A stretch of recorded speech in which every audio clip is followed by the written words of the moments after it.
পঞ্চায়েতের বিজেপি নেত্রীকে শ্লীলতাহানির অভিযোগ প্রতিবাদে বিজেপি বিধায়কের নেতৃত্বে থানা ঘেরাও বিক্ষোভ গেরুয়া শিবিরের কর্মী সমর্থকদের। দোষীদের শাস্তির দাবিতে মাঝরাত পর্যন্ত থানা ঘেরাও করে রাখে বিজেপি কর্মী সমর্থকেরা। অভিযোগ, খানাকুলের মারোখানা পঞ্চায়েতের এক বিজেপি সদস্যকে কয়েকজন তৃণমূল কর্মী হেনস্থা ও শ্লীলতাহানি করে। গেরুয়া শিবিরের অভিযোগ, ওই পঞ্চায়েতটি বিজেপির দখলে আসার পর থেকেই তৃণমূল নানাভাবে অত্যাচার করছে। বিস্তারিত জানবো, আমাদের সঙ্গে এই মুহূর্তে লাইভে রয়েছেন প্রতিনিধি তুহিন পাত্র। তুহিন, খানাকুলে বিজেপি নেত্রীকে হেনস্থা এবং শ্লীলতাহানির অভিযোগ উঠছে তৃণমূলের বিরুদ্ধে, কি জানা যাচ্ছে বিস্তারিত?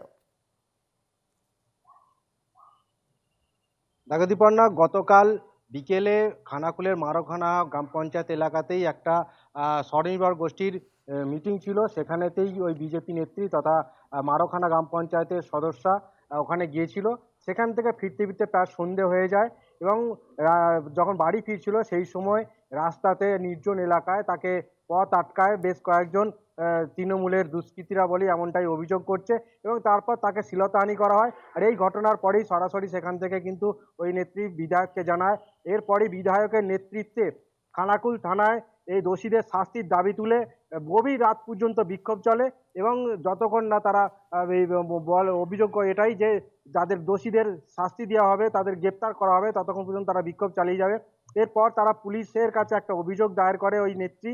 তারপরেই কিন্তু পুলিশ তৎপর হয় এবং যেটা অভিযোগ যে এই ঘটনা কিন্তু আজকে নতুন নয় এবং ওই নেত্রী আরও একটা অভিযোগ করে, যখন পঞ্চায়েত নির্বাচন হয়, নির্বাচনের পর থেকেই কিন্তু বিভিন্ন রকমভাবে তৃণমূলের যারা এলাকায় নেতারা রয়েছে তারা চক্রান্ত করে ওই নেত্রীকে হেনস্থার শিকার করে।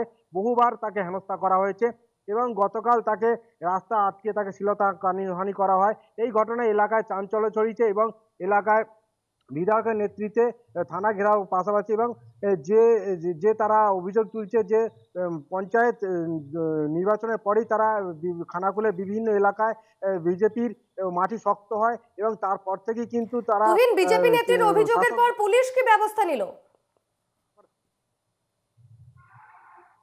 পুলিশ তৎপর হয়েছে দোষীদের অভিযোগের ভিত্তিতে দোষীদের খোঁজা, বিভিন্ন তারা এলাকা থেকে পালিয়ে গেল, তাদের খোঁজ তল্লাশি চালাচ্ছে এবং আজকে এলাকায় কিন্তু একটা থমথমে পরিস্থিতি রয়েছে এবং এই ঘটনার পরিপ্রেক্ষিতে খানাকুলের 2 নম্বর ব্লকের তৃণমূল সভাপতি রমেন প্রামাণিক বলে যে দোষ যদি হয়ে থাকে তাহলে কিন্তু যারা পুলিশ তদন্ত করছে এ বিষয়ে তারা শাস্তি পাবে।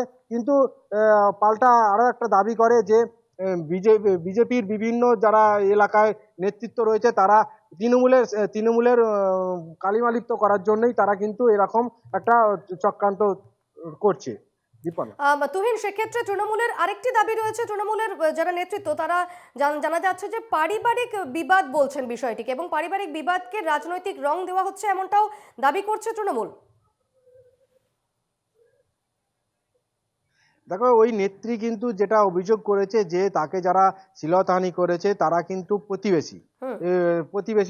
প্রতিবেশী এবং সেক্ষেত্রেই এটা পারিবারিক ঘটনা বলেই আখ্যা দিতে চাইছে তৃণমূলের নেতৃত্ব। তবে বিজেপির যেটা অভিযোগ, বিধায়ক বলেছেন যে এই পঞ্চায়েত নির্বাচনের পর থেকে কিন্তু শুধু এই ঘটনা নতুন নয়, খানাকুলের বিভিন্ন এলাকা জুড়ে কিন্তু বিজেপি কর্মীদের হেনস্থার শিকার হতে হয়েছে বহুবার। বেশ, অবশ্যই এদিকে নজর রেখো। আপাতত ধন্যবাদ তুহিন।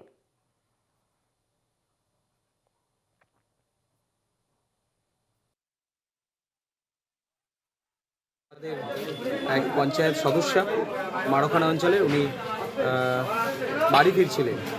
সেই সময় উনি বাড়ি ফিরছিলেন মানে উনি মিটিং ছিল, ওনার স্বনির্ভর গোষ্ঠীর মিটিং ছিল, স্বনির্ভর গোষ্ঠীর মিটিং সেরে উনি বাড়ি ফিরছিলেন। তো বাড়ি ফেরার সময় অতর্কিতে 4 জন ওনার উপর হামলা করে।